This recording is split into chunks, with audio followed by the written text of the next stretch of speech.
Om Shanti. Good morning and welcome again.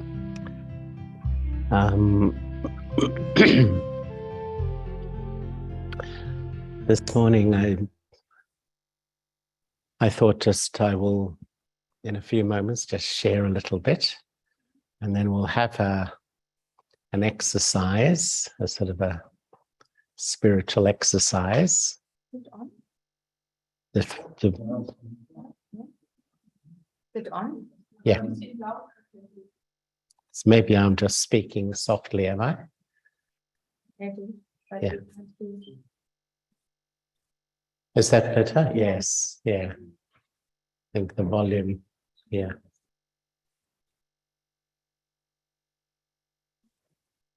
Sorry. It's all right.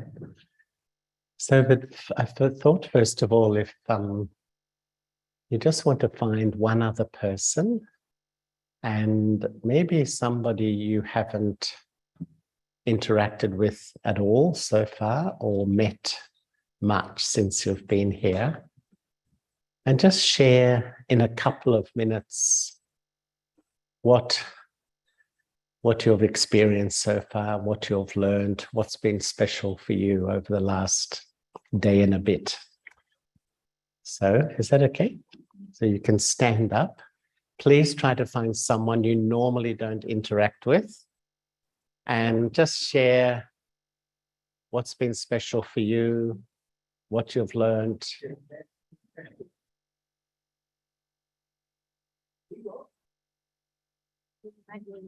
We done something outside this morning or the walk? The afternoon, I think. Just the sun is coming out. Yeah, I saw. Yeah. Anyway, I mean, we'll see.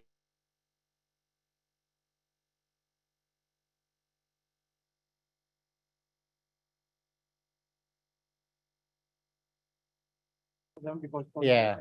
Yeah. Okay. So those on Zoom, what they're doing now is sharing together.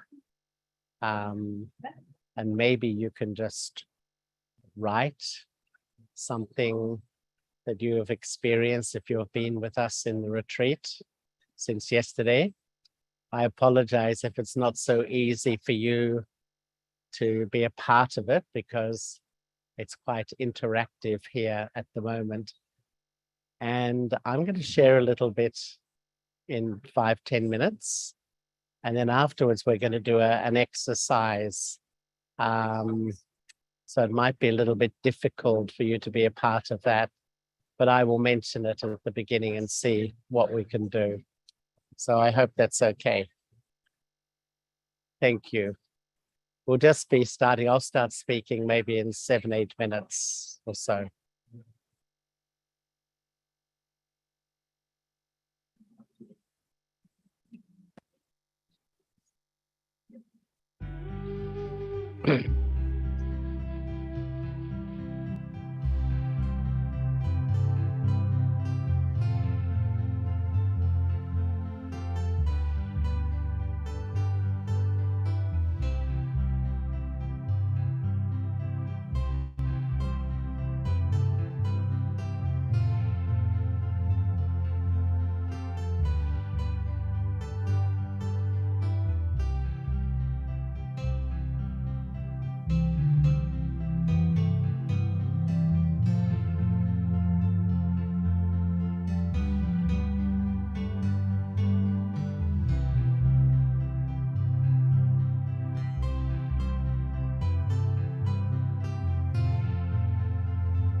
maybe would anyone like to share something just literally in one sentence, just something that you've enjoyed, you've realized, something special for you you've experienced since we've been here?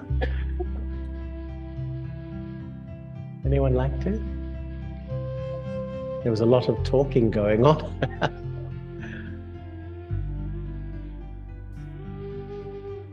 Yeah, I can say just one word. Sorry? I can say just one word. I feel that very Healed.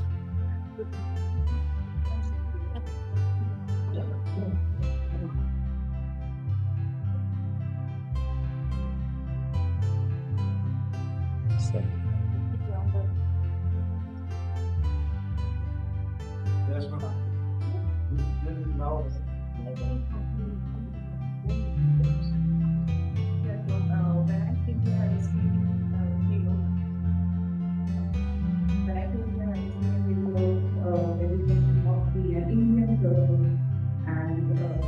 Perception of the and not that there's a being there, but it needs to be that kind of that I have taken to lose that wrong perception of me and putting in contact with that I'm doing oh, it's not my fault.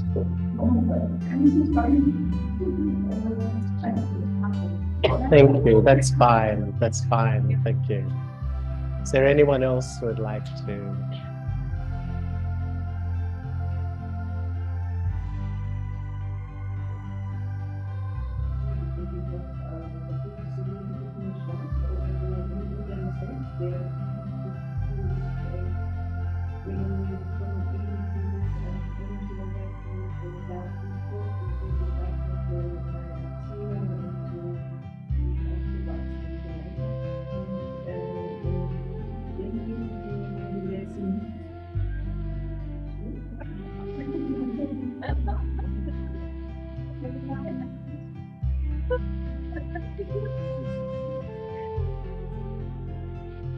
What was that about?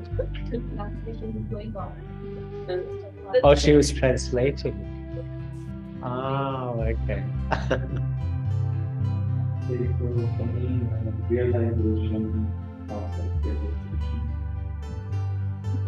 What was that, Niranjan? Realization. What realization? Thought we were just supposed to say one word. No. No, she decided to say one word, one sentence, just not a long story. Well, once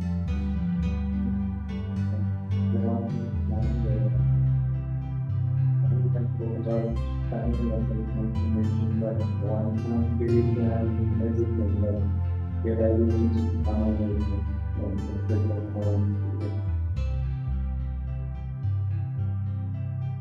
Anyone else want to share something?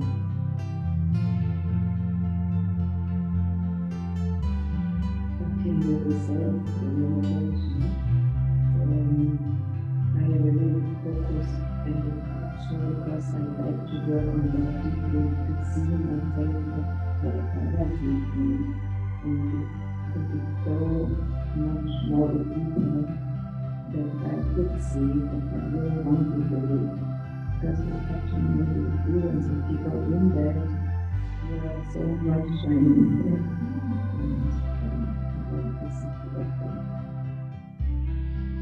Thank you.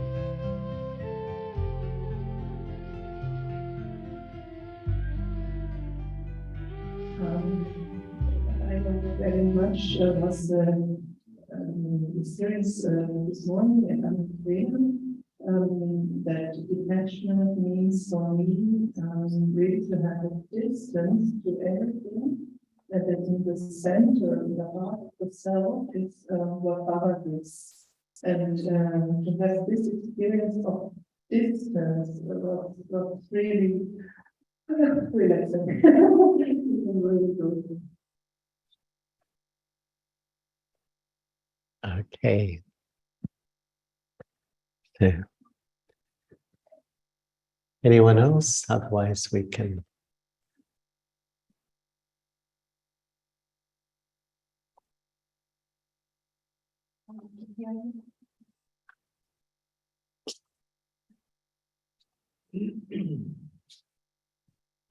Yesterday you said sometimes we are struggling to accept others, but we have to learn to accept ourselves.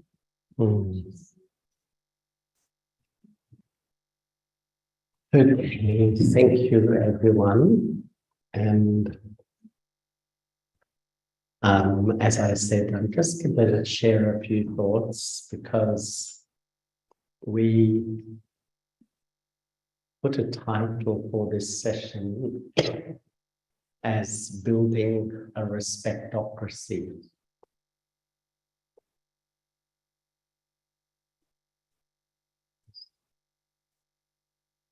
Maybe we can sit down now, we can be a bit settled. Yeah.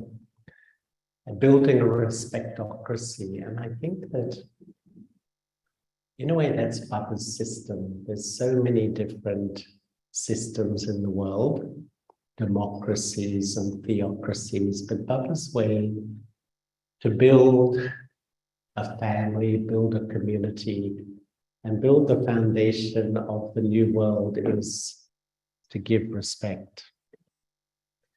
And my first meeting with Baba was in 1975 in the History Hall.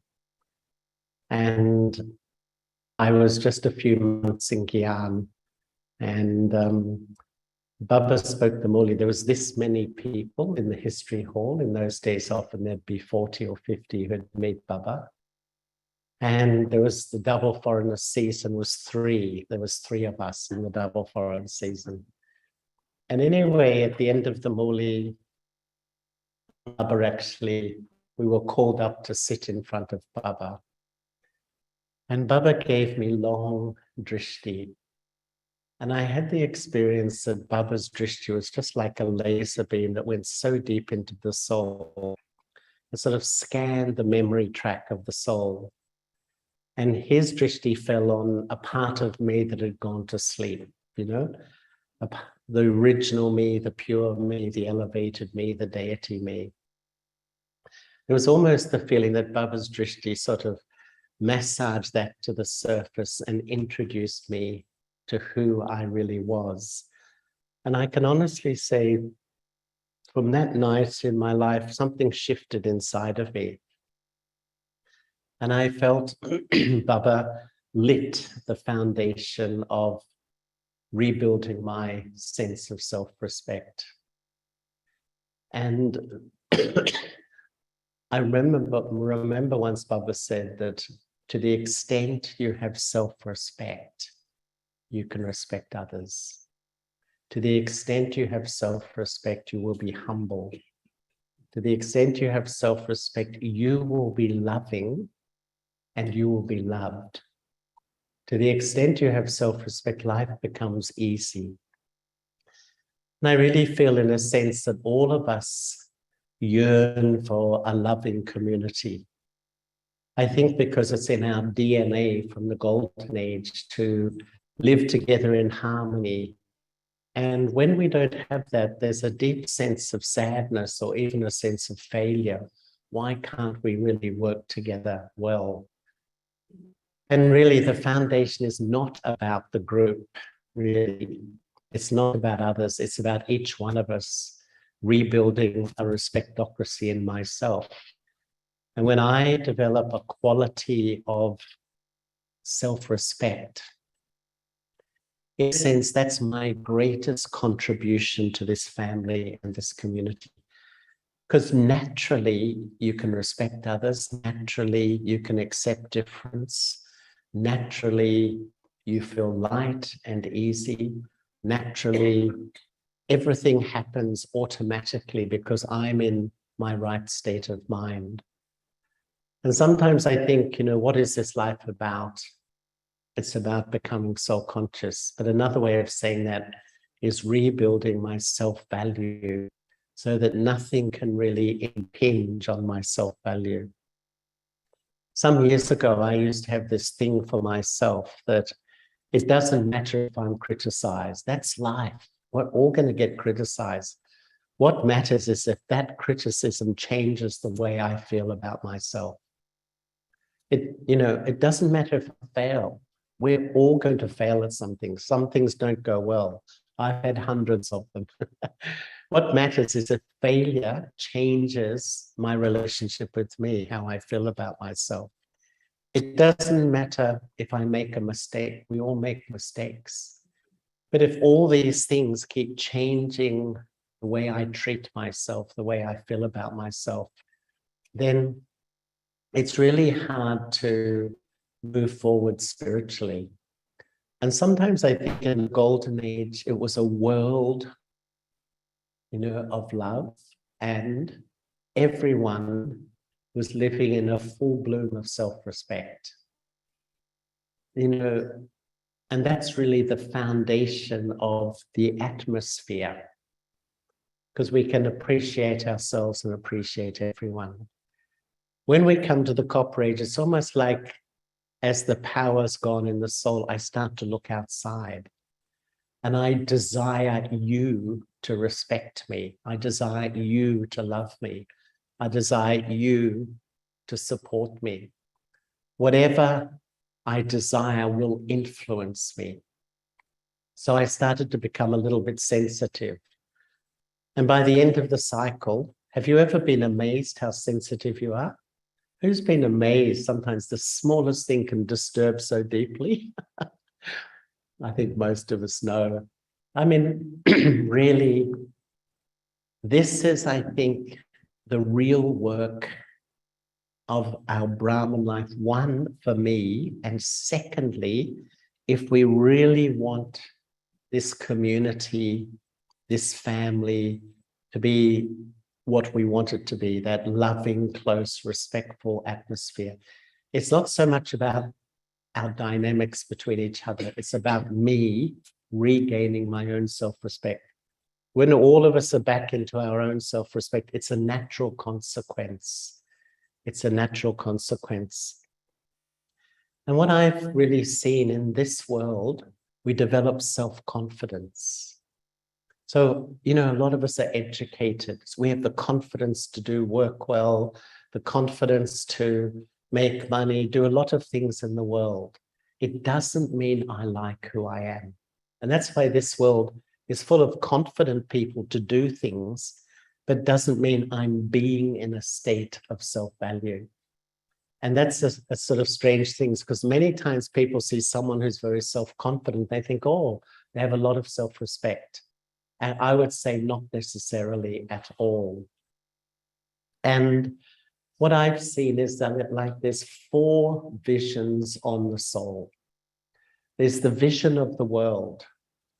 And the world will judge and label you in a second, You know what the world is like. They look at you and make a whole lot of judgments and assessments in a second.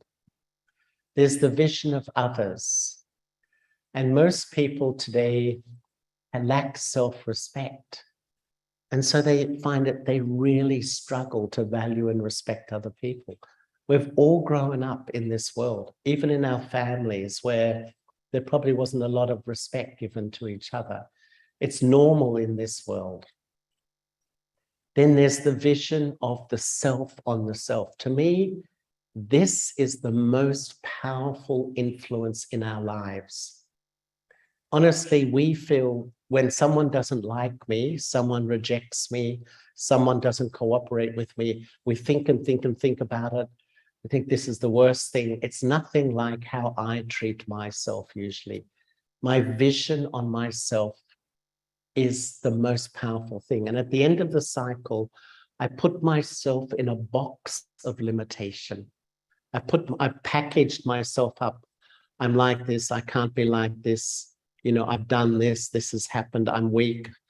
All this sense of limited identity that actually, and I'm so attached to this vision. Even though I have faith in Baba, I believe in Baba, I remain stuck in my little box of limitation.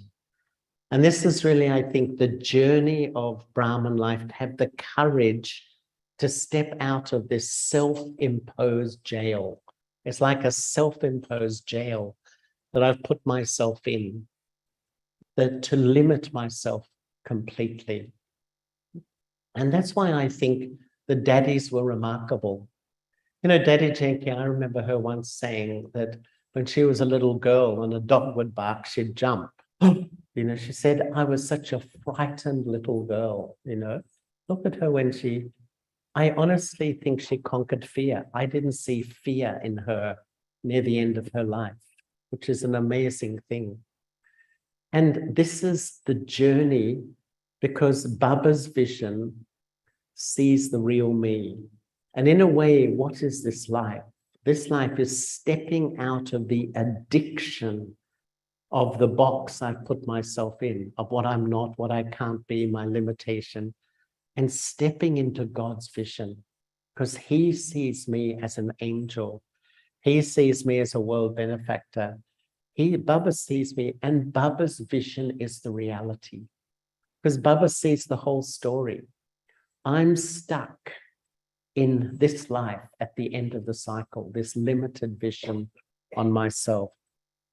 And I really feel that this is the real work each one of us has to do.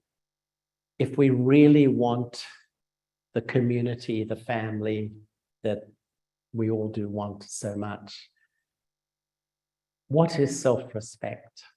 Self-respect is my own evaluation of the inner me. It's not an evaluation of my skills, my talents, my abilities, my achievements, my successes. No. It's like when you are in the middle of the night, you have no support. No one's around you. You have no role to play. How do you feel about yourself? How do you feel about yourself at that time? Do you feel vulnerable? Do you feel weak? Or do you still feel your own sense of value? Because, you know, I've observed sometimes some people can be universally loved, can't love themselves, can be universally respected, can't respect themselves, can be a high achiever and always feel it's not good enough. No matter what I do, it is never, ever good enough.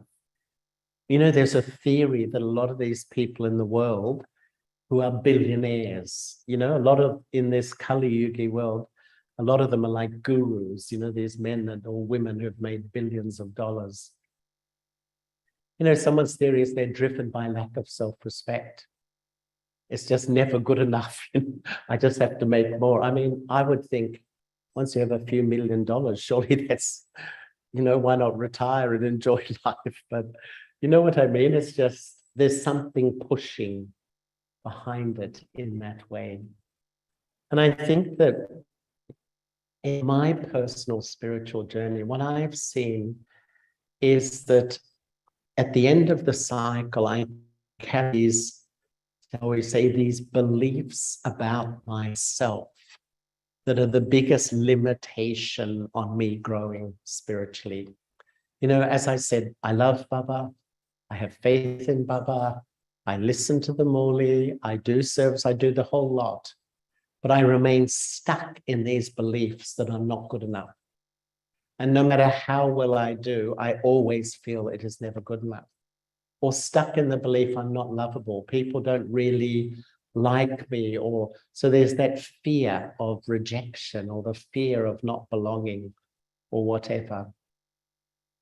Or the belief I'm inferior. That's pretty deep. I'm inferior to people who are around me. And so sometimes these barriers are so incredibly strong. And I really do feel that our role as Brahmins is to nurture back my self-respect. Nurture back my self-respect. That is really the whole essence of this life. But it's a huge learning curve. It's a huge learning curve. And I remember when I started in Gyan, you know, when you first come to Baba, how do you feel? It's like you've come home, you find Baba, all that wonderful thing. But I can remember very quickly, I realized that I was a bit of a people pleaser. You know, people pleasers? Who's a people pleaser here? I think all people are. Why? She's not. Congratulations. But most people are people pleasers because we can't respect ourselves. So we seek approval from other people. Sometimes we even deny my true self, go against my own true values to seek your approval. We become beggars for the approval from other people. We can even do this in Brahman life as well. We become beggars for the approval of seniors or something like this. And when we don't get it, we feel really devastated, unhappy, or even just beggars of approval of other BKs. And these things are very deep and they take time to change. And then as I was going along, I realized that what we often do is try to live up to an image. So Baba gives us this image of the perfect Brahma Kumari or Brahma Kumar, you know, and the image, you know, so sweet, so lovely, so peaceful, all of that, which is really wonderful. But no one jumps straight into that stage straight away. We're a work in progress. We're a work in progress. And that's what I really began to realize for myself as I began this life, to be gentle on myself. Because sometimes our self-talk is so critical. You know, the way we talk to ourselves internally is very negative, very critical, putting myself down, the way we speak to ourselves. And yet, you know, what I really feel too is that often, you know, we see that the destination is a long way away and we think, oh, it's such a high destination. Can I make that? Can I meet that destination? And sometimes that makes us feel a bit hopeless. But actually, we should see how far we've come to this point, rather than saying how far I have to go. See, just to be sitting here in this room, I think is an incredible feat to follow Brahman principles, to follow this life, to have this aim. But begin to really accept myself. And what I've really realized is that often we reject ourselves. Once Daddy Janki said, the most tamo pradhan of all sanskaras is to reject another human being. To me, I think the greatest sorrow for human souls is if another rejects you, pushes you away, doesn't speak to you. Because belonging is a part of our DNA. Belonging, feeling close, feeling loved is so important. And if someone cuts me out, and yet sometimes we cut ourselves out, you know, we just have this internal rejection because Baba says, children, be pure. And if I have impure thoughts, if my thoughts are attracted to somebody, or I have lustful thoughts or angry thoughts or whatever it may be, this old habit of my ego rejecting myself. Oh, you can never be pure. You becoming a Brahmin? You know, you're kidding yourself, you know, like this sort of very heavy-handed approach towards myself. And I think I really do feel that this is an extraordinary journey of rebuilding my sense of self-value, step by step, so it's rock solid. And what I've observed, because what you learn in this life is observing yourself, the 5 vices will come to every single one of us in different ways. Anger, ego, greed, lust, and attachment. But it's the second wave that do the damage. In other words, when I have thoughts of anger, greed, ego, lust, and attachment, I react to myself with guilt, shame, fear, you know, self-dislike, all this. And that habit or I'm a Brahmin and I'm thinking, excuse me, I'm thinking like this, I'm feeling, so the old habit of my ego rejecting myself, excuse me.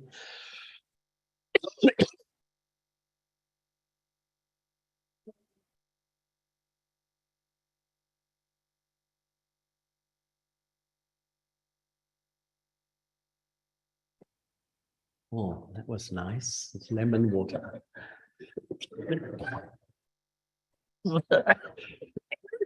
I'm sorry. So, you know, it's such a learning curve. The biggest learning curve in this life is to rebuild such a sense of myself that I'm not dancing to the tune of anything external or any person externally. I'm living in a sense of self-value, no matter how the scenes of drama change. And so this whole journey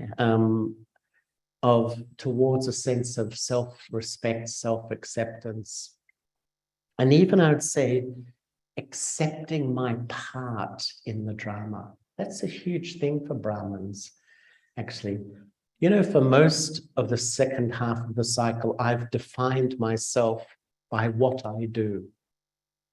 My sense of self is defined by what I do. Whereas, you know, even in Brahmin life, what I've noticed is Baba defines us by who I am, a state of being.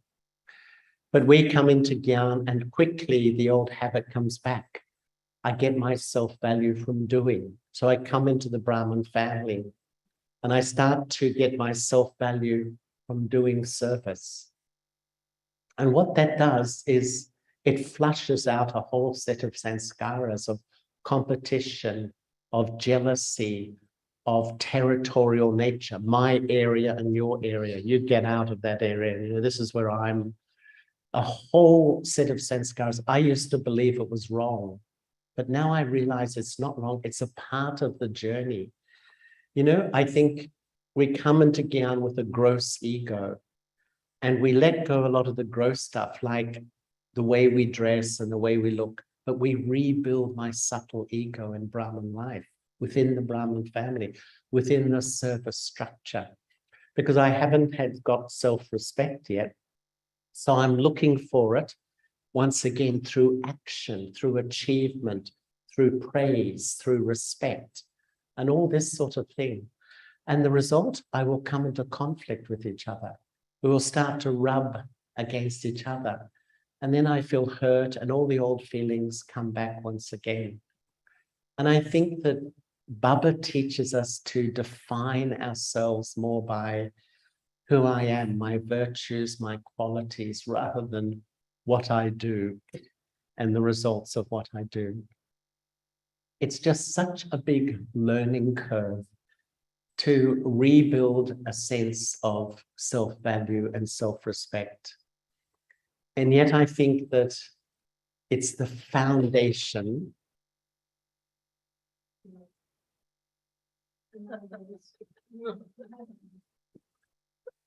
Look what I got.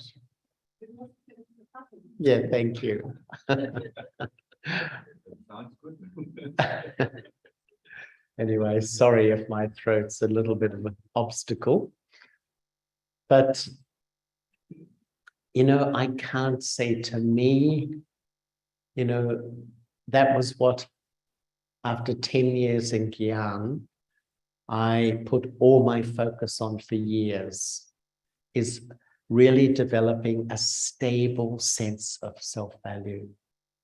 And I really do feel that as my relationship with Baba grows and improves, then my sense of self-value grows and improves as well. And that's really the foundation of stability, of being able to deal with all types of people, regardless of their sanskaras. When we're body conscious, people who are different throw me, they disturb me, they upset me. But when I'm soul conscious, when I have self-respect, I can manage all different types of people. Anyway, so the foundation of a respectocracy is for each one of us to take responsibility. It's not about the organization. It's actually not about other people. It's about me. And when I create my part of this stuff, I really rebuild my sense of self-value. This is the foundation of a really functioning group of people. So what I'm going to ask us to do is to, I'm just thinking what to say. I'm going to ask if we can put all the chairs up into where the envelopes are, to the side, right to the side, or even in the foyer there, except I want about 9 or 10 chairs just left in a row here. Is that okay? So everyone, if you can stand up and put your bags and your shawls and your pens somewhere, because we want a completely open thing, but we need 10 chairs.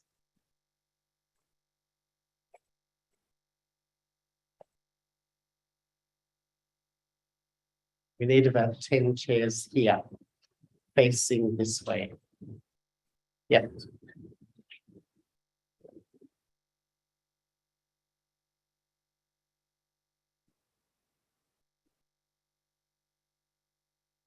Only 2, 3, 5, 6.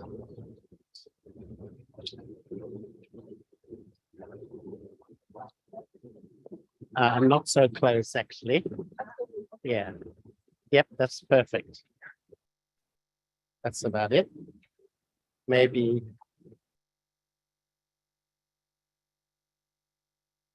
Actually.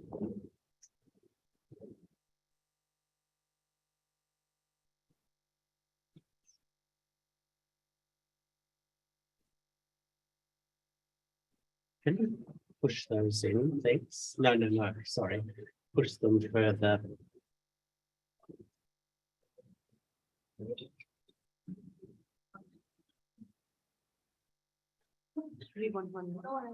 No, that's fine. That'll be fine, thanks. Can we move this? Is that okay? Don't want, this is for Zoom. Can we put it on the Yeah. platform there? Okay, can we, there's 1, 2, 3, 4, 5, 6, 7, 8, that's fine. Yeah, maybe we could come a bit further. Can we just put them further? Yeah. Now, not so close, actually. We need a space between them. Yep, that's it.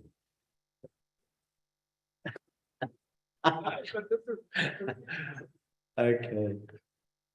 So can 9 people come and sit in these chairs? Yes, just everyone.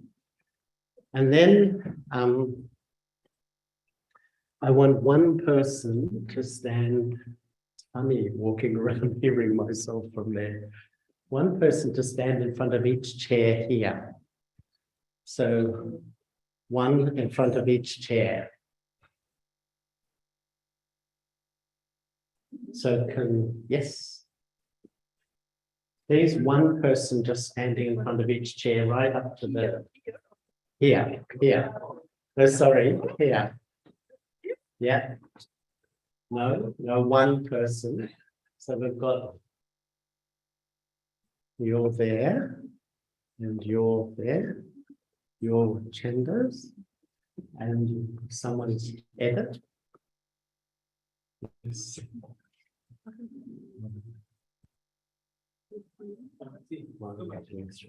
I'm afraid. And everyone else, can you stand behind the chairs? Can you stand behind the chairs? And you can have 2. Everybody else. 2, 3, 4, 5, 6, 7, 8, 9. That's right. Pardon? I know. Thank you for your patience. So Are you going to take part? Yeah, come and stand behind the chair. Come and stand behind the chair. Are you going to take part? No, okay. If you stand behind the chairs, yeah, it just makes it. So what we're going to do, no, in rows, so two behind here, two behind here, two or three behind each chair. That's it.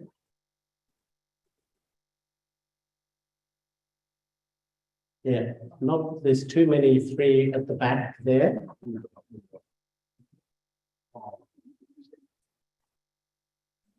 So, yes, that's it. Wolfgang, come along here. Yeah. Okay, can everyone just listen for a sec? That's okay. So what I'm going to do, we'll go for half an hour or so. I'm going to just like speak a commentary. And I want everyone to remain totally silent. Please don't speak. And we're just going to go deeper and deeper into soul consciousness and self-respect. So I will start a commentary and then you can stay there, it's okay. And she will stand, all of them will stand up. I'll say initially, you can stand up and just walking in a soul conscious way. I will give a commentary just at your own pace in your own way, and then stand and meet the soul. But I will give a commentary, just drishti for just a minute or so, or a minute and a half. And then Edda will leave and she will walk around the side and go back. And then the one will stand here, and then the next person. So as soon as a chair is empty, the person behind will sit in the chair. And you will walk, give drishti, then that person will come around and you'll stand where they are, and then the other person will walk. Now you can come back and stand in any row. You don't have to wait for people beside you. You don't have to think, oh, now they've got up. Just when you're ready, sit in the chair just for a minute or so. But really don't think about other people, but go very deep. It creates a really beautiful atmosphere. Is it possible? Okay. So I might sit over here and I'm going to ask who's on the sound desk.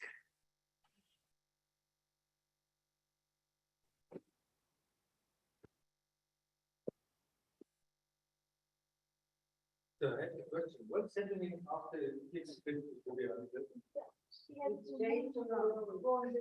All these people, like from here, they will go down this side. Don't walk down the middle. And they will walk back and stand in the queue and they'll have another turn. And if you walk back on this side down the corner, you can stand in any line. If there's only one person or something, stand in that line. As soon as the chair is empty, the person behind sits in the chair. Is that okay? Anyone confused? Sorry.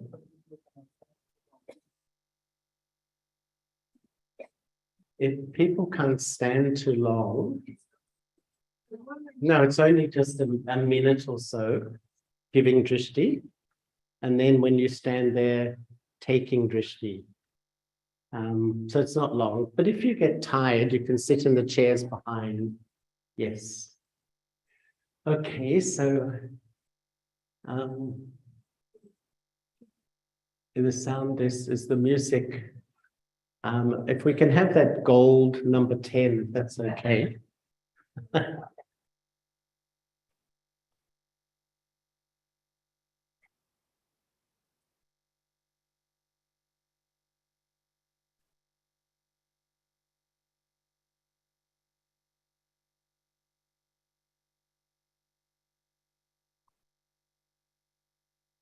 Now let us all just reflect deeply. Really go deep and touch the eternal self. be a soul. This whole exercise, go deep into soul consciousness.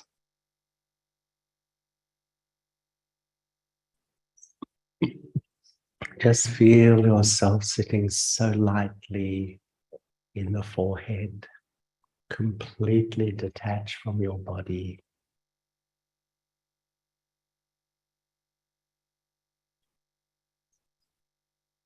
Don't worry about others. Don't think about others. Go deep.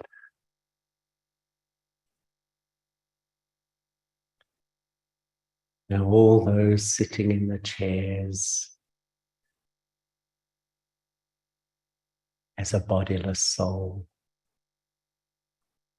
stand and walk. Walk as a bodiless soul.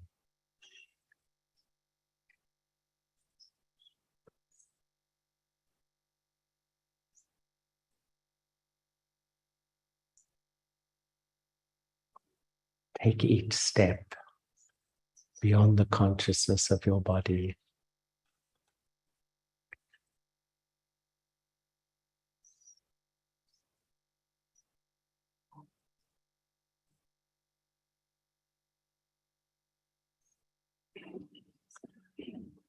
And meet the soul in front.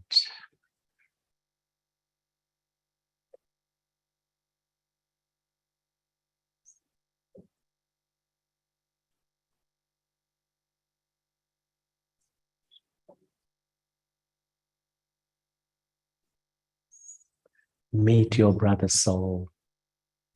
Stand close to them. Meet beyond all the conditions of the body.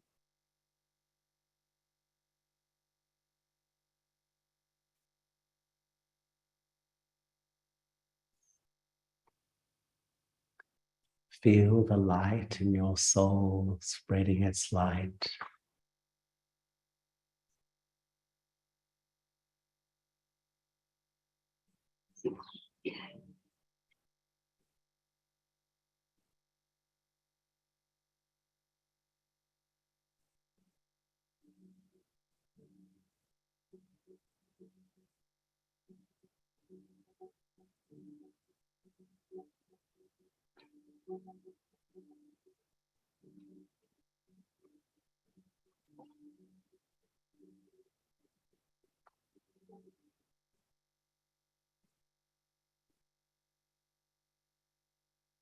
Now all those receiving drishti in soul consciousness as a bodiless soul, turn and walk back.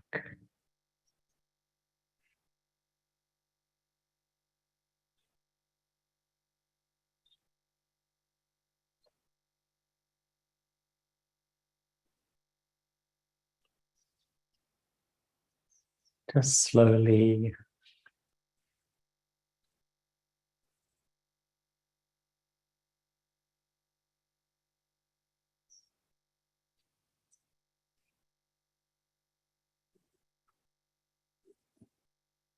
and when they're ready, you don't have to wait for me. Those in the chairs can stand. Just keep moving.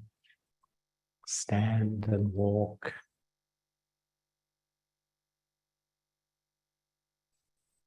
Feel yourself so light.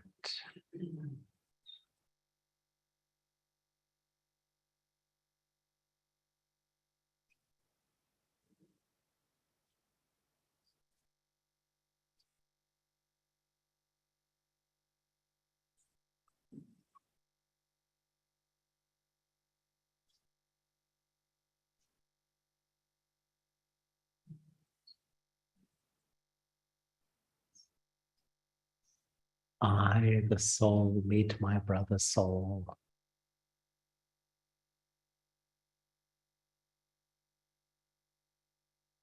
Beyond all the conditions of the body.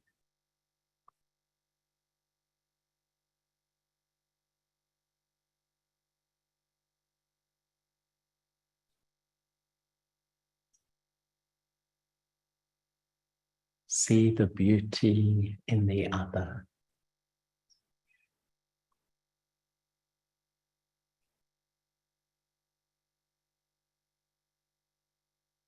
Feel yourself as Baba's instrument, spreading light through your drishti.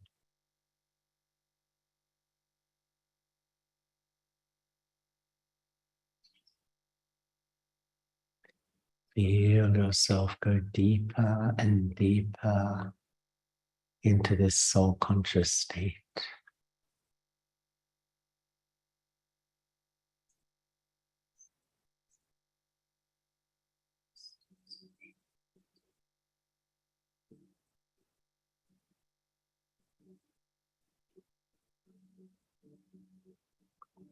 I, the eternal immortal point, meeting my brother,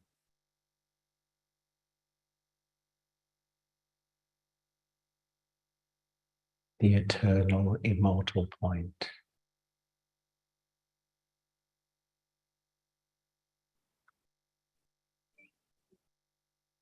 Now those receiving the drishti turn and start to move back, but remain totally conscious that I am the soul. Keep your full attention to being the soul.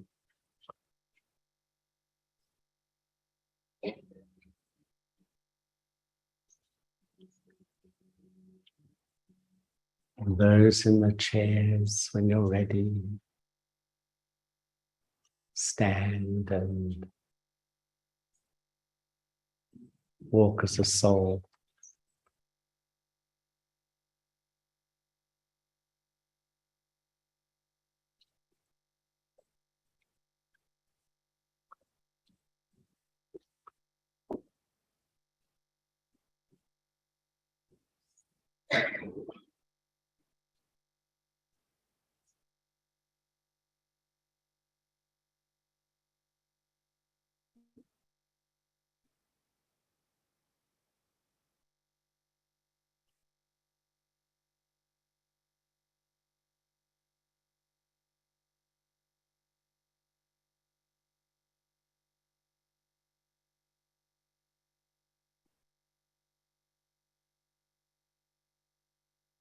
Feel yourself in your self-respect.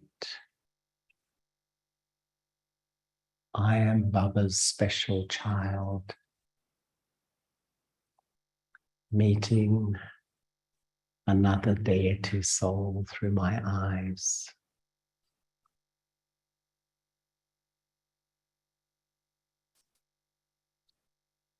Feel yourself stepping into your self-value,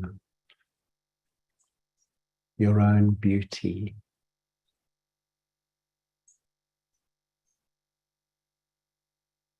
Your higher self-respect.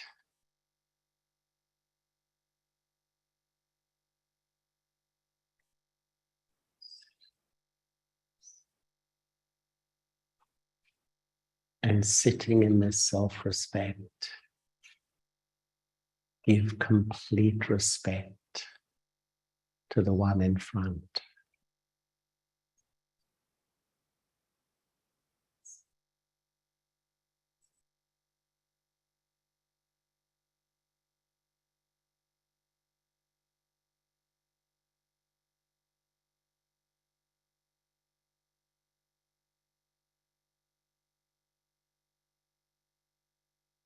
Just feel the atmosphere we are creating.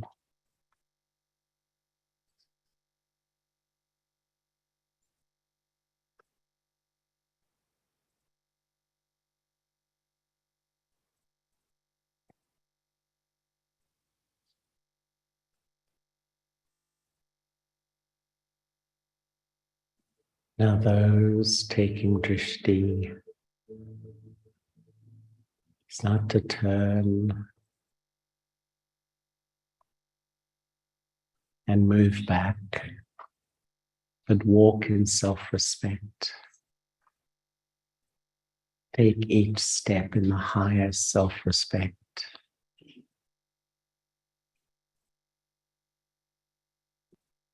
Keep attention to your thoughts.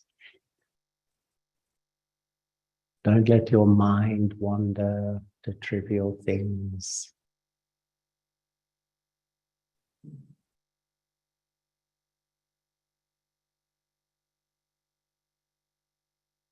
And those in the chairs begin to walk in the highest self-respect.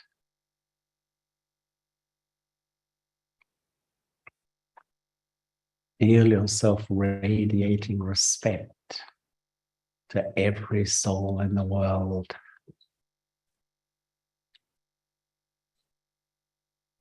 I am God's child.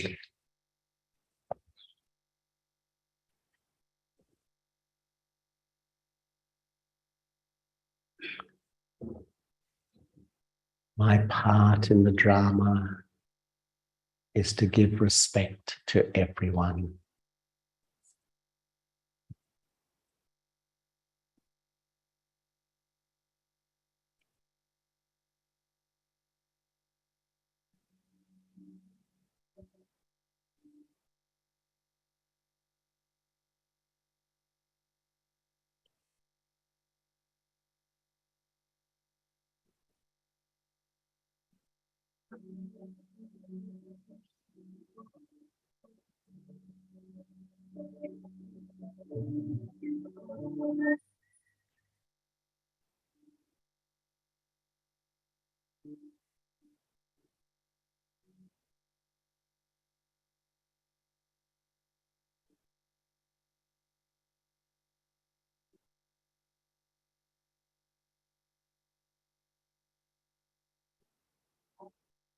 Radiate respect through your eyes.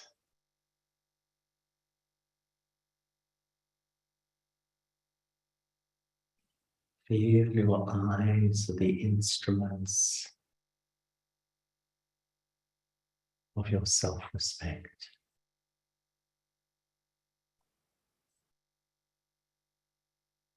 My part is to give the highest respect to every soul.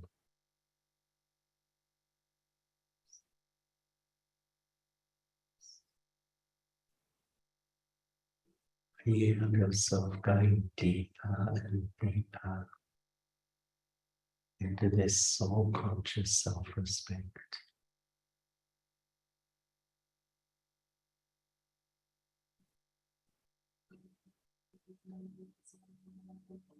And now those receiving Drishti,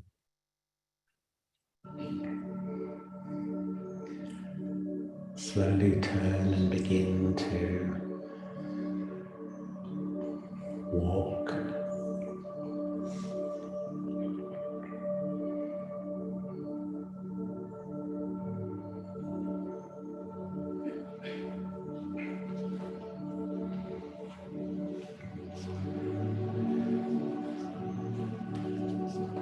But hold these feelings inside.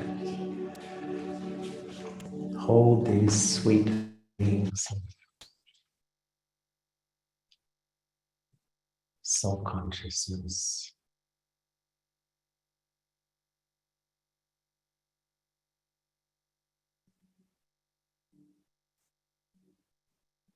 And in self-respect, those in the chairs stand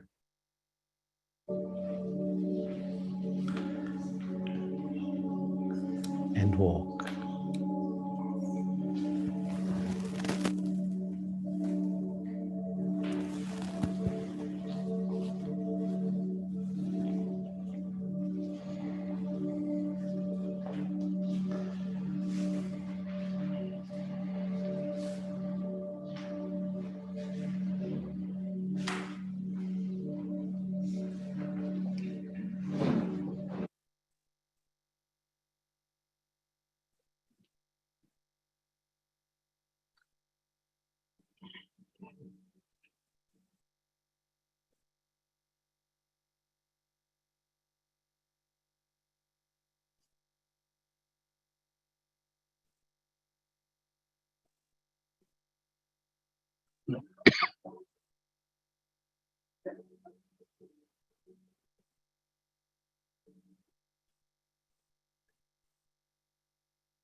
I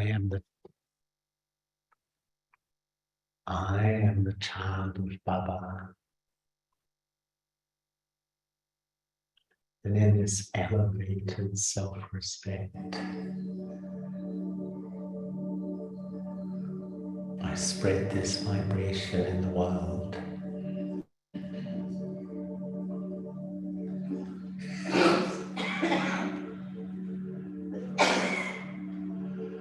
Feel the power of your mind donating respect.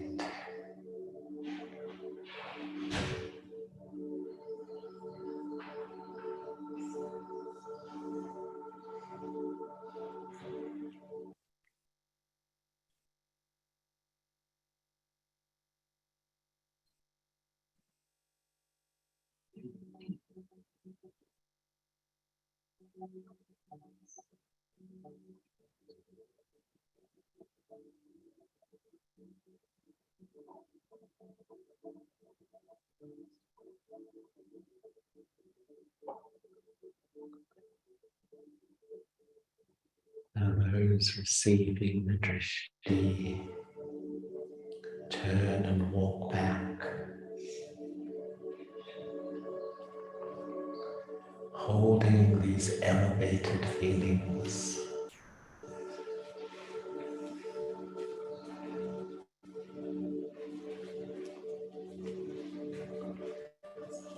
And those in the chairs stand and walk.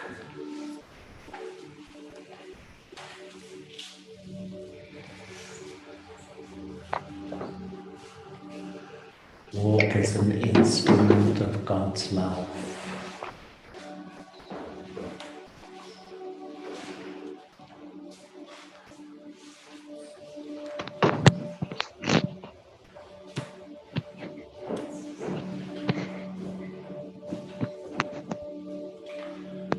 Just have one thought. I am the instrument of Baba's love.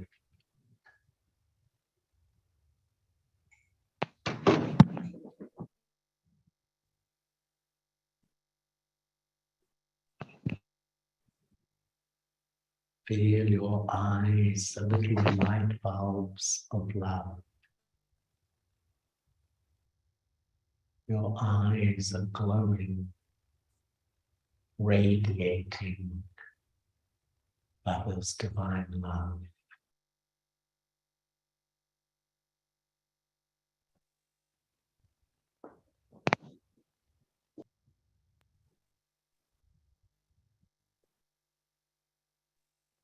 See the soul in front and shower this love, this pure love, this non-judgmental love, this true love. Don't have any other thoughts, just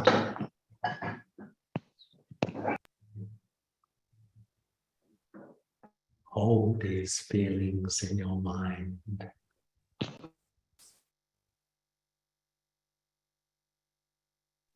I am the instrument of God's love.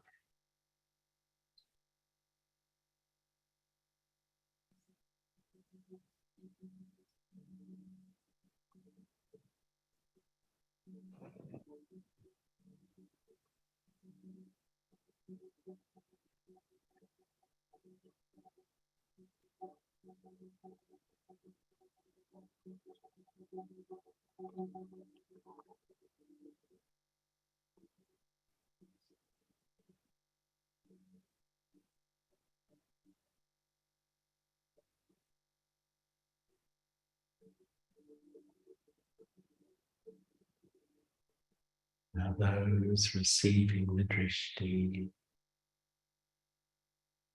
maintaining this awareness of being the master ocean of love, begin to walk back.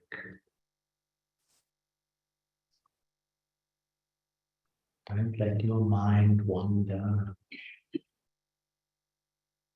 Don't stay in this unlimited awareness.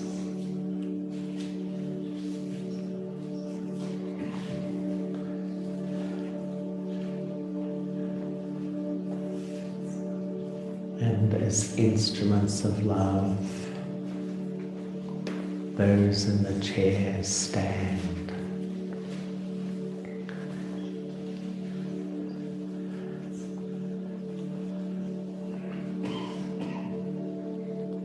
And as you walk, feel yourself spreading this love in the world.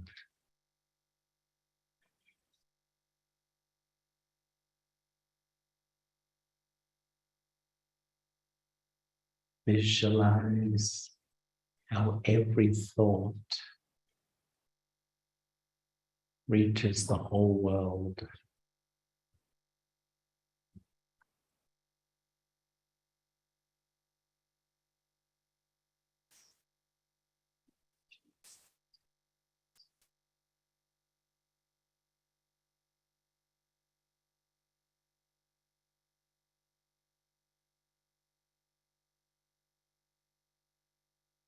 And meet the soul in front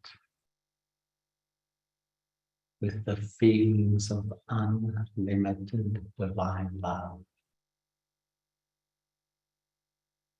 Don't let your mind think about their personality, their nature. Just see the soul and give love.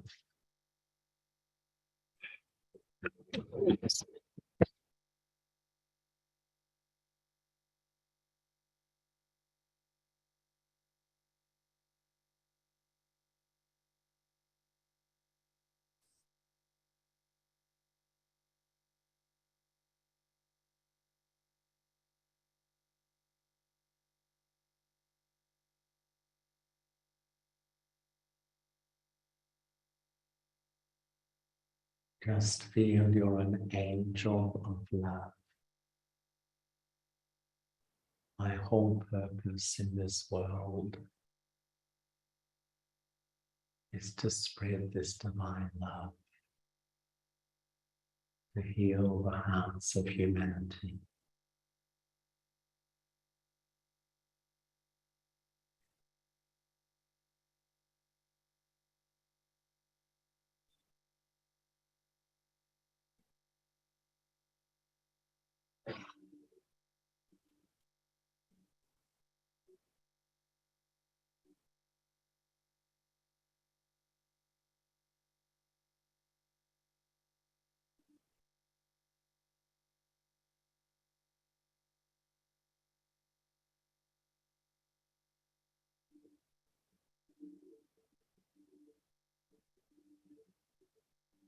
Now those receiving the drishti slowly begin to return.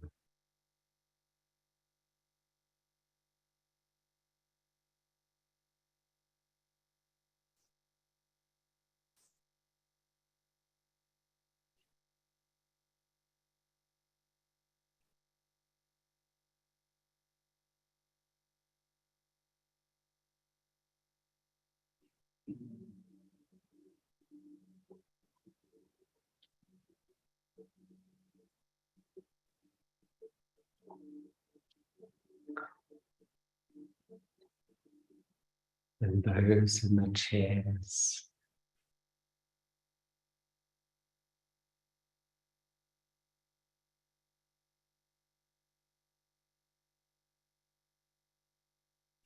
feel you are a world benefactor.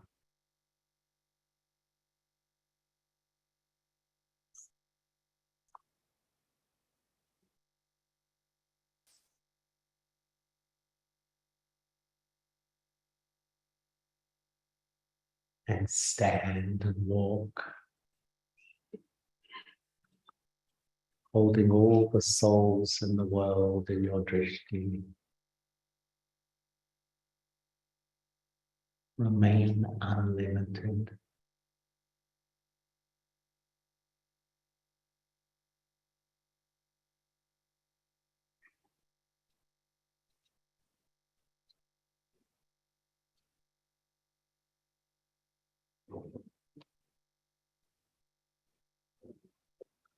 As you walk, give drishti.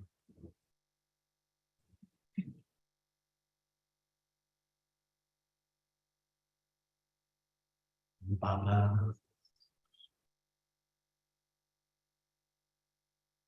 I am your world benefactor. Each thought, each word, each action is to bring benefit to this world.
Feel your mind radiating mercy and compassion to humanity. I am God's angel. I am a world benefactor.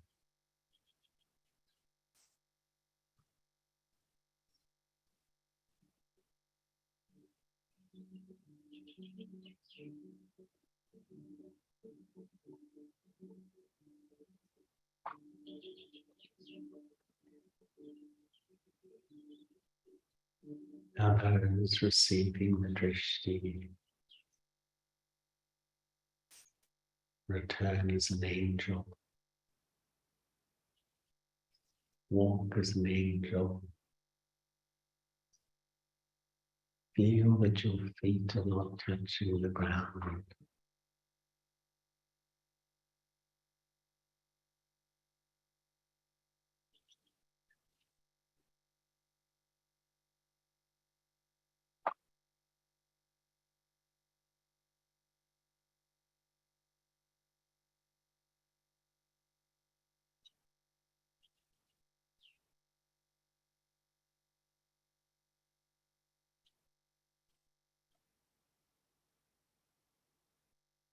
Now as world benefactors, as angels,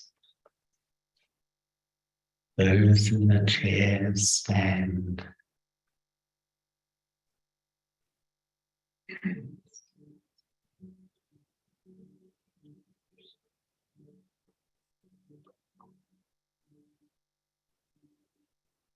And move.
Now, wherever you are, just stop and remember Baba.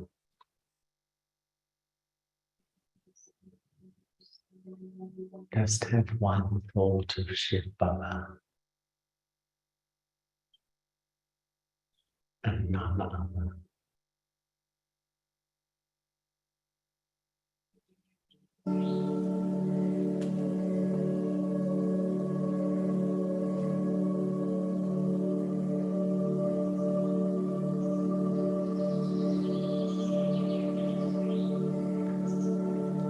Just hold this sweet thought of Baba. Baba, what a beautiful life you have given me. What a beautiful life you have given me.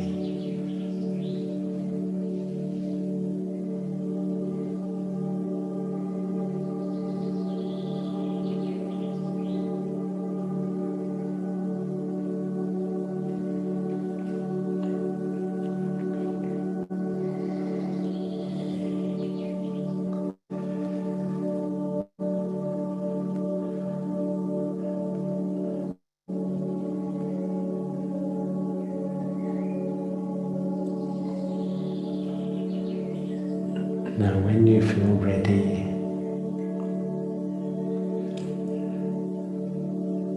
just find 2 or 3 others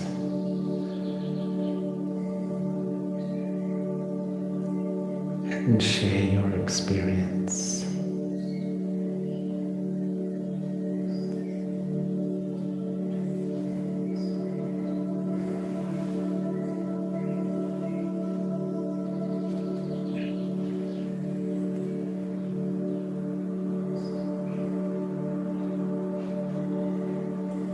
You can sit where you are or find a few chairs, just those in front of you.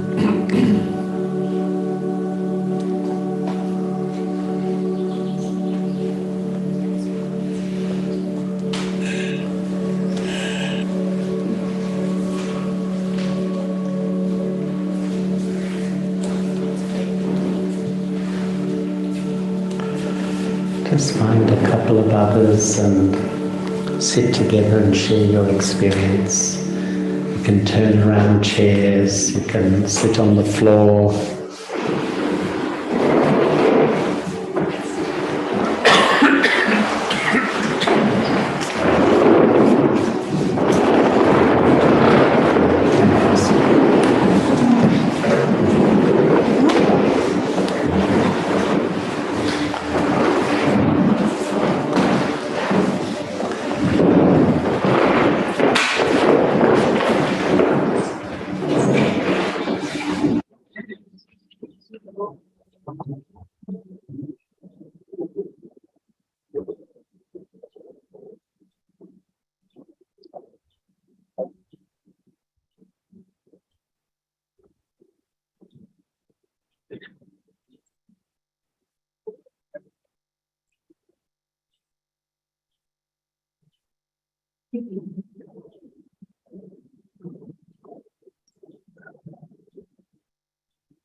We can form a circle like we did yesterday in this part of the room. So you bring your chair.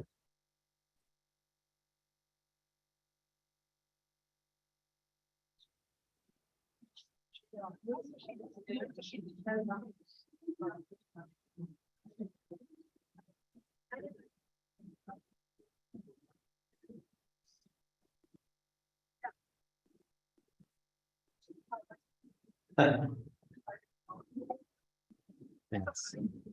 Like your, not just this. You want to sit here? Yeah. Is that all right? Unless I'm pinching someone's.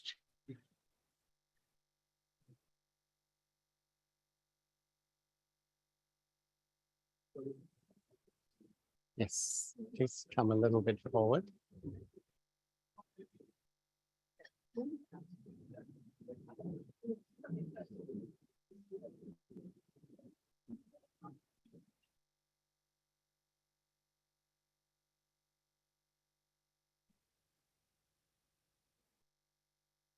Other?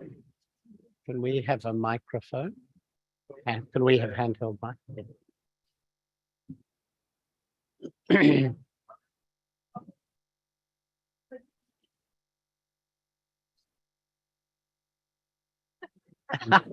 She's protecting my chair. Thank you.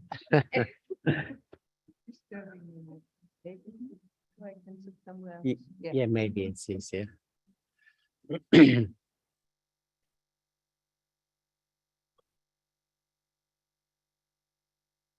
So thank you, everyone.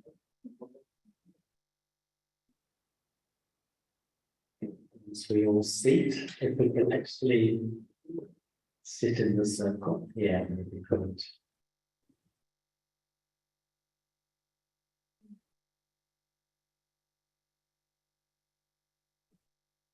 Okay.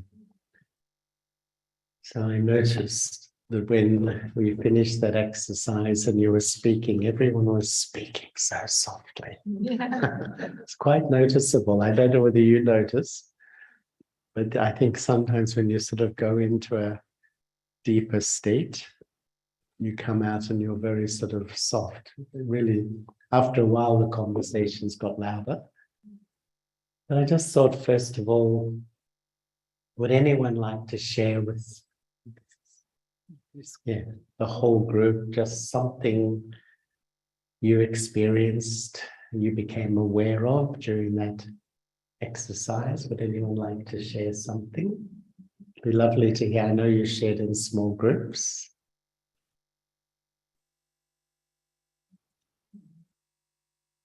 If anyone would like to just put up their hand. Yes, Netta.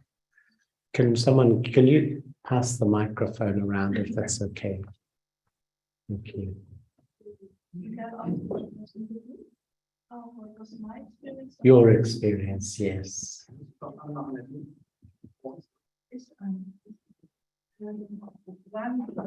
experience was, it was such a pure feeling standing in front of the other one. And I felt I am just really this white light and the other one just the soul, and it was just this purity what was flowing, and it was such a relief for the heart. So just such a clean, pure feeling. Thank you, Netta. That was lovely. Yeah. Thank you. I've learned to take love. Again. I've learned to take love. Yeah. Beautiful. Thank you.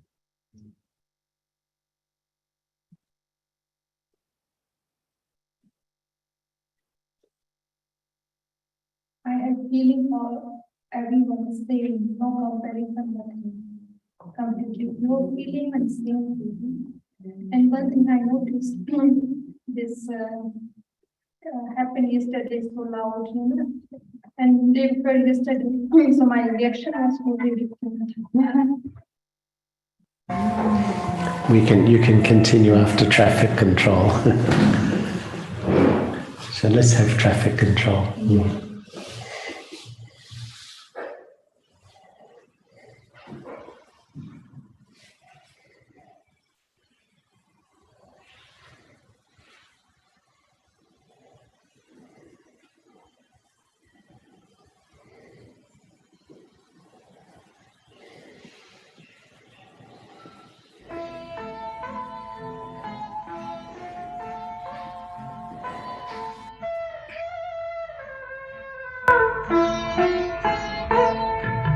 Shiv पिता को अब याद करो, मुक्ति धाम तुम्हें जाना है। अपने सुकर्मों के बल पर ही सतयुग में तुमको आना है। शिव पिता को अब याद करो।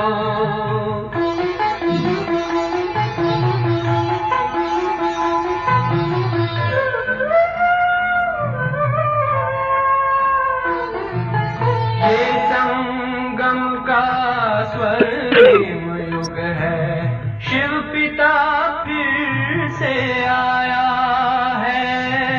ब्रह्मामुख से शिव बाबा ने वही गीता ज्ञान सुनाया है।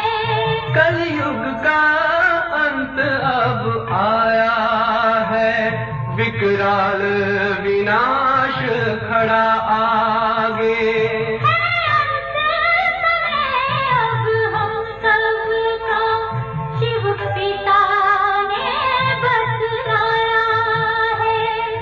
शिव पिता को अब याद करो।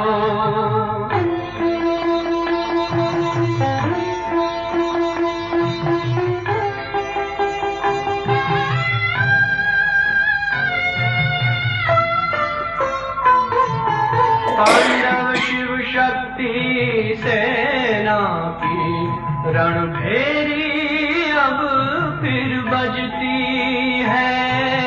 शिव बाबा के ज्ञान से फिर माया को मार भगाना है।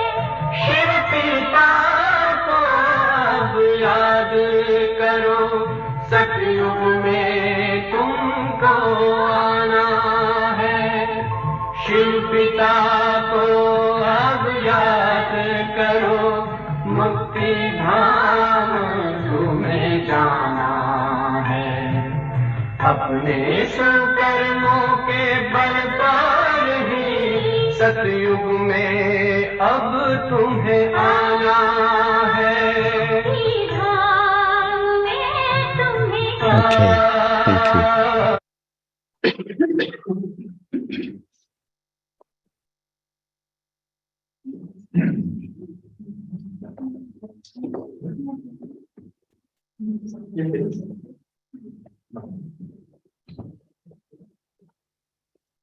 thank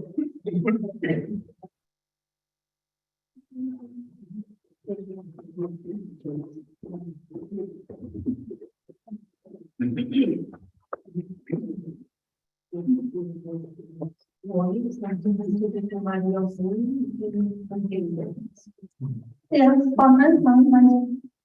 Yeah, yeah, I felt no comparison in body.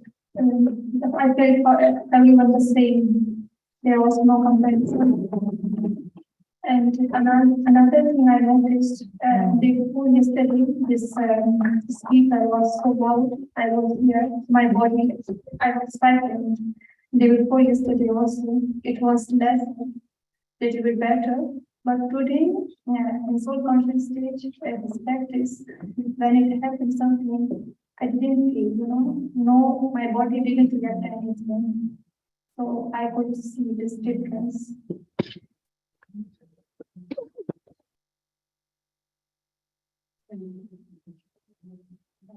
Such a nice feeling, and I like a diamond because yesterday different classes study by gift, and then how it's change some scars, and then somebody complain with each other's. But this soul conscious, when we learn how many hours honest we are learn and take it. In few minutes, in half an hour, we learn this soul conscious, and then all are quiet and peace. This atmosphere and transformation is very changed. And Baba also saying, Brahma Baba, we are following Brahma Baba. Brahma Baba is every time soul conscious, soul, such a nice thing. Say another one person also saying soul. When BK or non-BKs, we show that this soul, this we learn, and after that this transformation automatically changing. Self-transformation is very transformation. Thank you for the opportunity. So nice now.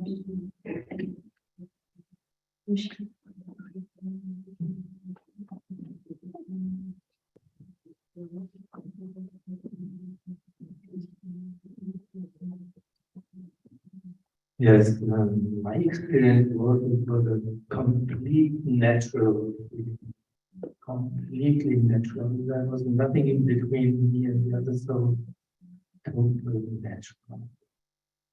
And what I appreciated very much is that the exercise was taking so long. So I thought that I'm really getting more and more and deeper into that feeling.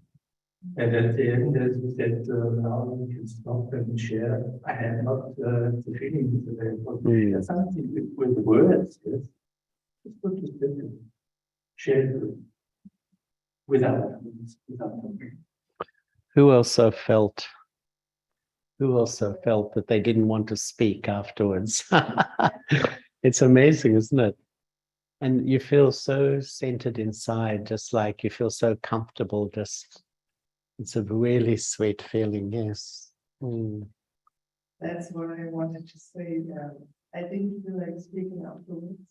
And I think it's a similar experience to what we call in Germany if a mother is nourishing the baby, it's sitting, it's silencing the baby. So I took through Krishti a lot, and I gave a lot, and I felt absolutely nourished and silenced. And this silence, yeah, that's it.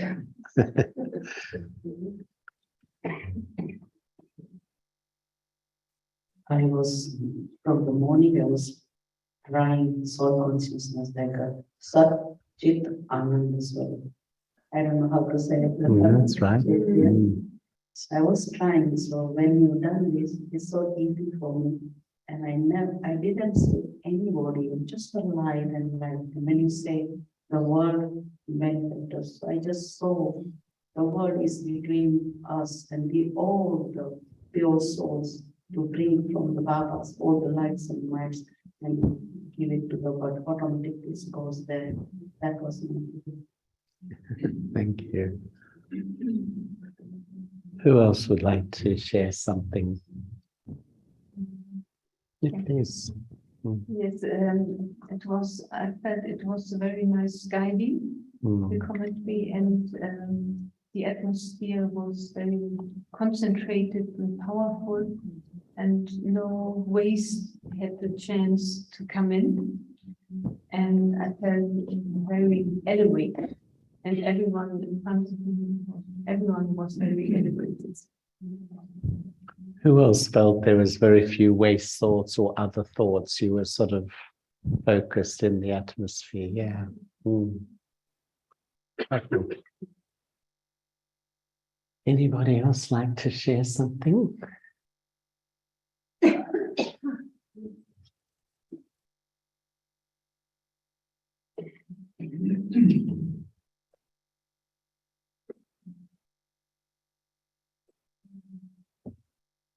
So I felt love is in the air. And yeah, so I felt love is in the air. And it was so beautiful. So when I was standing behind the chair, I could feel that this is how the souls wait for the part to play. So I was feeling excited to sit on the chair. And I felt, okay, this is how I was waiting in front of them until my part is coming. I can hop inside and hop on the earth and then play my part. And when I was approaching other souls, that excitement was growing. Yes, let's play. So these were the two deep things that excite me and that I felt very deeply.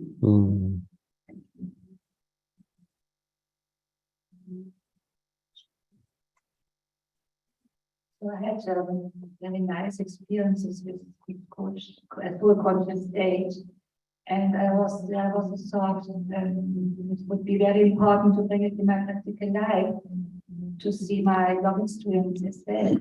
So sometimes there are difficult people, and so and sometimes I feel also have disturbed. So this is called body consciousness. Charlie Bible told us, Mom, well, yes, and so it would be good to like a bit more to see the soul inside of the student. Of the student.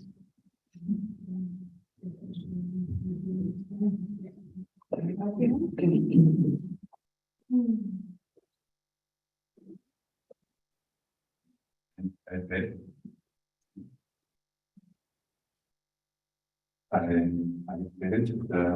so much more. There are coming up so much more feelings, but I felt that I could not feel it. It was amazing. I felt that I can't just feel that, but there's much more, and I could not feel it. But I got an impression that it's positive to feel it.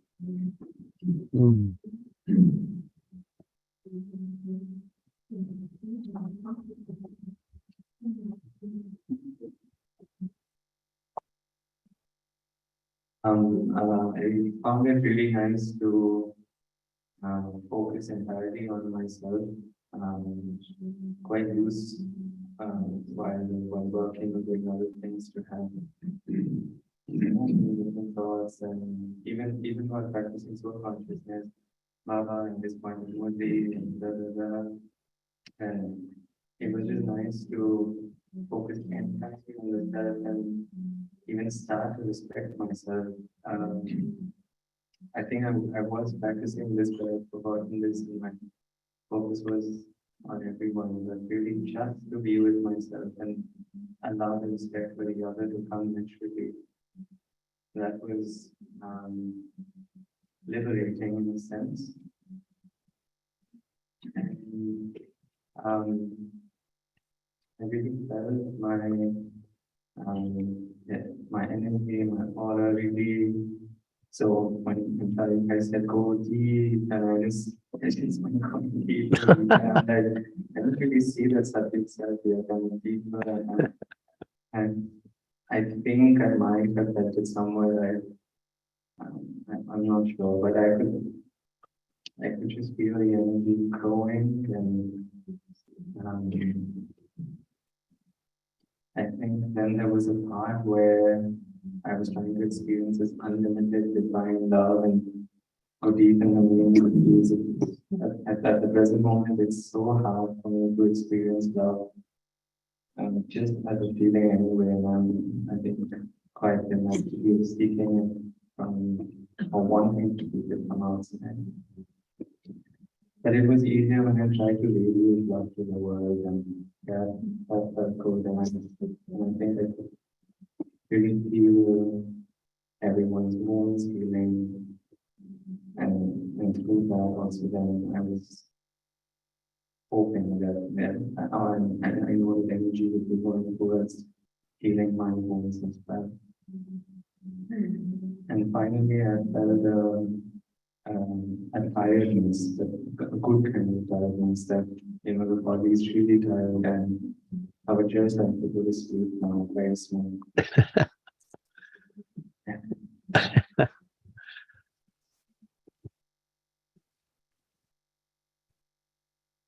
Okay. Oh, yes.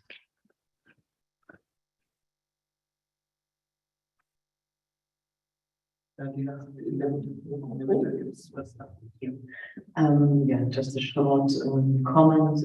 As I was translating, and really when you translate, you're like diving into the experience of the commentary. Yeah. And so it was very lovely. And then suddenly there was a little voice coming. Oh, I don't have anyone to encounter.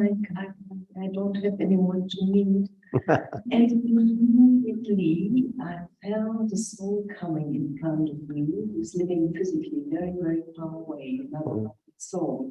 And so I also had a meeting, a very lovely meeting based on that commentary. It was great.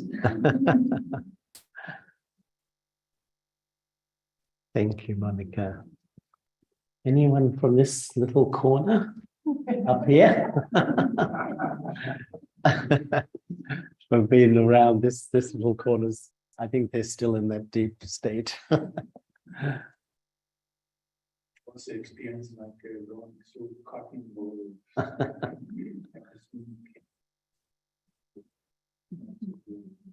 Face disappeared, eyes changed. Yeah.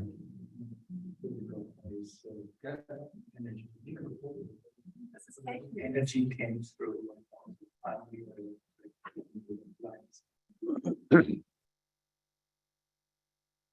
It's lovely. Mm.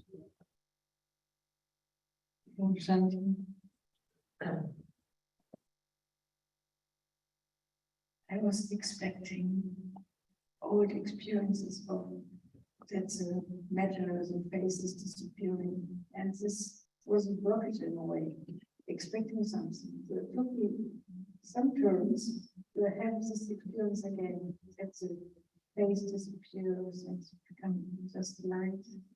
That was quite having an expectation, a thought, and then it was blocked for a while. Okay, thank you, Sally.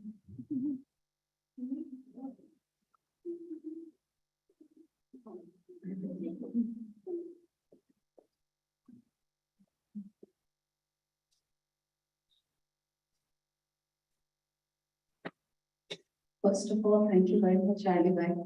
Actually, I was planning to have a silence day today, but I could not find the right thought to start. So it was actually the template to start that silence day for me.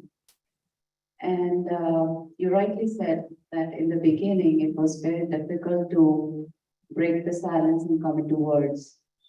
So I shared it in the group as well.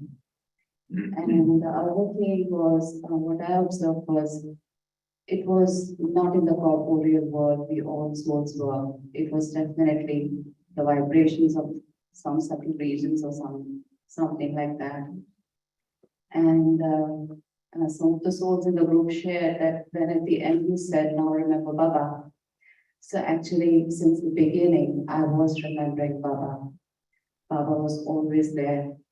And I must admit that you were saying in between that now those who are receiving and now those who are giving, you have to shift. But constantly I was in the state of giving. So honestly, I admit that I cheated on that.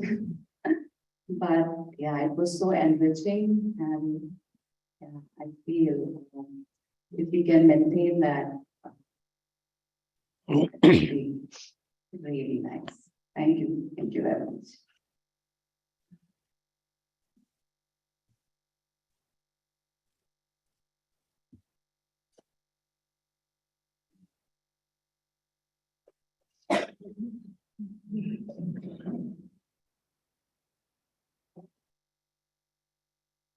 You can sit here if you like.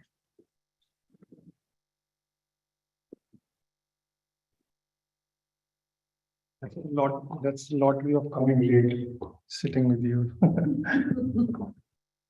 So,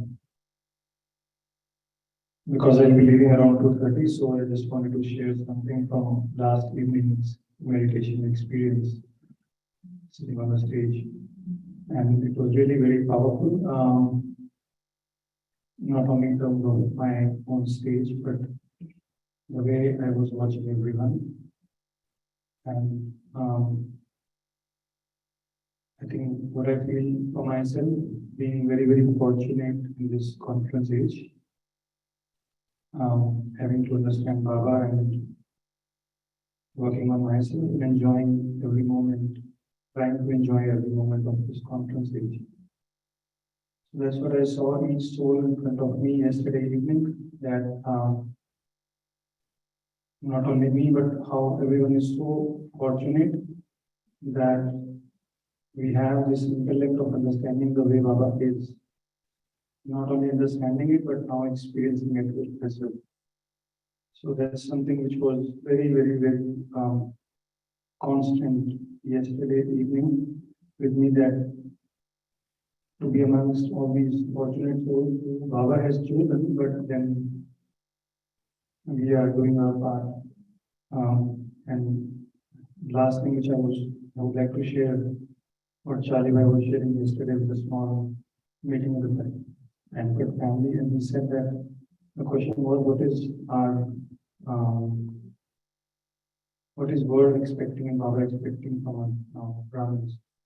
And he said, the only thing what we need to do now is to give.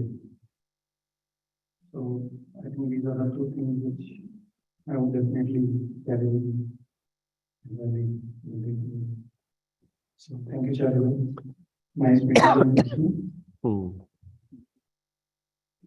So thank you so much. And I found it really interesting, just everyone's experiences. You know, sometimes I have the image that, you know, when you have little experience like this, I've done this sometimes with groups for hours, and no one, it's like you go into such a silence. And then we were discussing how, in a way, you can live your life like that, be in such a stage. Of course, you know, that's, I think, such a stage that we will have at the end. And I have a feeling that we won't speak much at the end. I think a lot will be done through our face, our vibrations, our drishti. Just like I think when we're meeting each other, you can meet through the eyes and you can sort of communicate. And I often remember when Daddy Prakashmani left the body, I was in Shantibam. And they had 3 days silence. And I think there must have been, I don't know whether anyone else was there, 20,000 people. But it was so amazing because everyone you would meet, you just met through the eyes and communicated. And I got such a feeling that the power of the atmosphere we're going to create in the final moment, when we're really in that soul conscious stage, that stage of self-respect, really as God's instruments, and just our service in a way is creating atmosphere and giving feelings to people. You know, I don't think people want to hear much knowledge at that time, but they will. And that's our specialty. I honestly believe our specialty is to create vibrations, create atmosphere. You know, there's a lot of people out there in the world who are much better speakers than us, much better. You know, that's their art. They're like actors, they're phenomenal performers. But Bhava's children, I think our uniqueness is to create a whole atmosphere. And an atmosphere is the loudest voice. It speaks to the soul. You know, the soul can really feel the atmosphere. And it's also amazing, the word itself, Atma. Yeah, that's right. Yes. Atmosphere. Atma means soul. It's the Sanskrit word. That Atma creates. Atmosphere. There's a few of the Brahmins in Australia, they have a band, you know, like a music band called Atmosphere, spelled A-T-M-A, not O, Atmosphere. So we've got a little bit of time, and I just wondered, does anyone have any questions they would like to ask, any comments before we break? I perhaps would just say it created such a deep trust for me and all of us. Yeah. Because energy from all of us is so high. And I think I will keep this with me for this family. Okay. That's beautiful then. When I was sitting there, I could feel the vibration was really silent. I could feel everyone's mind was sort of there, present together in a beautiful way. It's true. Yeah, it's true. So does anyone else have anything you want to ask?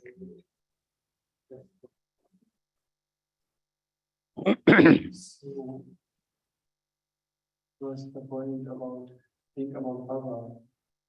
I was sitting behind the chair or standing behind the chair, and in the moment it was the room so quiet, but there was a thoughts, someone in this room. And in the moment where you say, think about Baba, the room changed from a level to another level. It was like thinking here and all the souls up to Baba. And one night was the room literally called, it was an angel form of being here in this world. Nothing about the body, nobody think about someone else. We think me and Baba. That was explosion of energy, of feelings. But not for someone, it's about existing here. Just enjoying of existing. Thank you.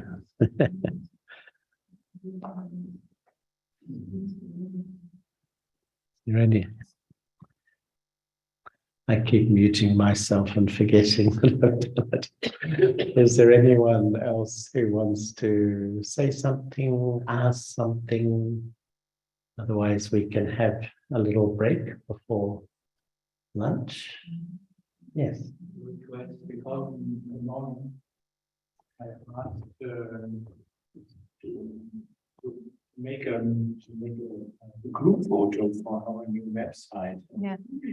And we also would like to to join this photo, we would make it in front of this auditorium now after the meeting. And everyone is invited to, but maybe some don't want to be on any pictures that we have on the website. So those who like to be part can come afterwards in front of the auditorium. And we have to shortly arrange it to a second photo.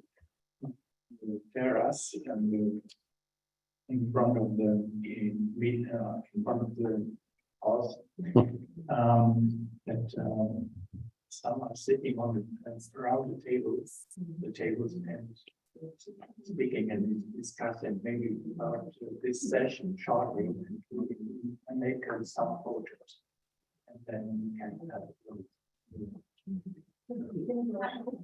No, I said in the morning it's good to just so different clouds and all combined. And maybe not with Charles. That would be good. Who likes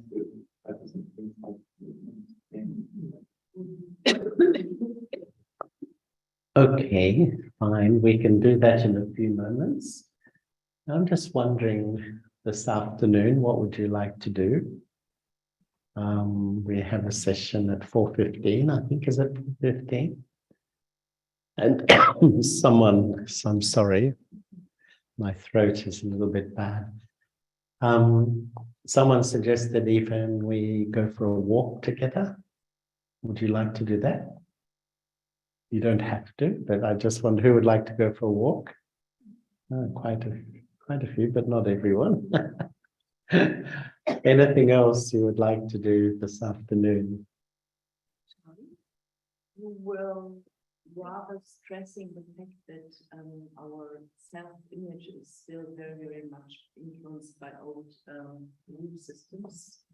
And so I was wondering whether you could provide any commentary, any process, for example, to in which we could detect one of the still existing limiting beliefs about ourselves and lead us into some new level of either disempowering that belief or opening up a new perspective, whether you could provide such a process for us, if enough of us are interested in that. Yes, possibly. I'd have to think about it, but yeah, lovely, Monica. Anything else anyone wants to do? I'm not sure. I thought I have read in the program that there was some aspect about faith or Trust. trust. We were going to do a bit of a session about trust. I mean, we can do that if you want. We can do that, but I just wondered whether we've been sitting together and meditating together where you wanted to get out at least for half the session. Also, I thought it'd be lovely to have some time to contribute to all the envelopes. Who's had a chance to contribute already to writing good virtues? Some, not so many.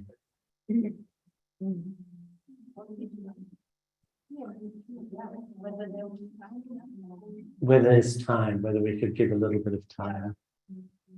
Yeah. Okay, well, we'll meet here at 4:15 and we'll see if we can do bits and pieces of everything.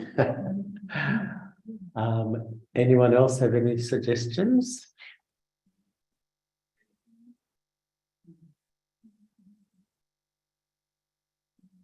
Okay. So I'm always very much interested in language.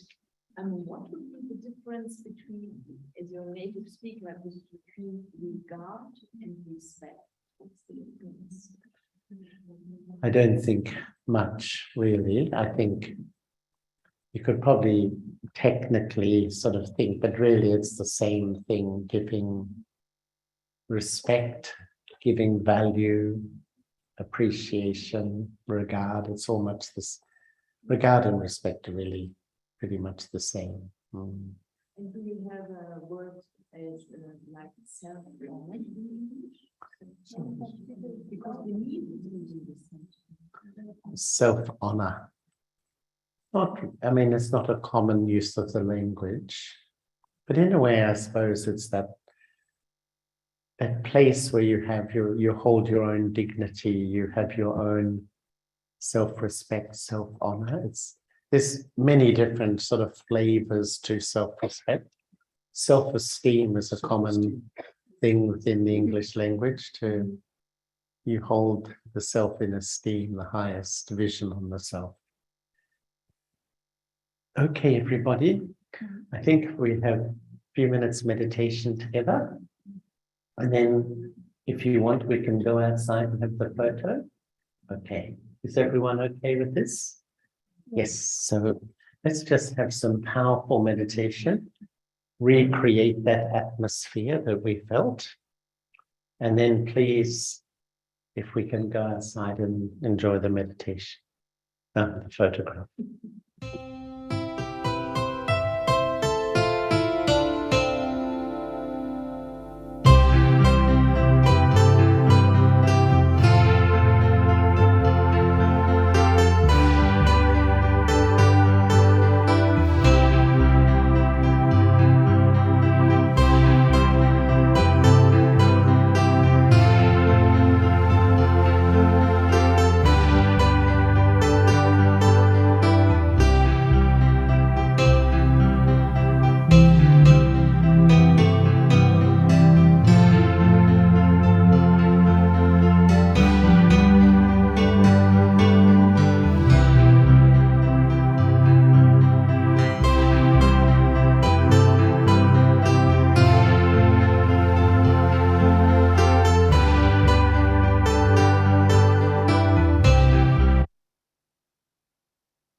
Again, everyone.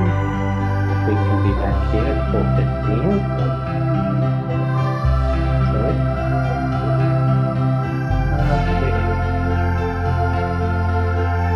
Yeah, I think we can leave it like this. Yes. I suppose I keep forgetting about the people online. Poor people online. It must be difficult for them. Sorry?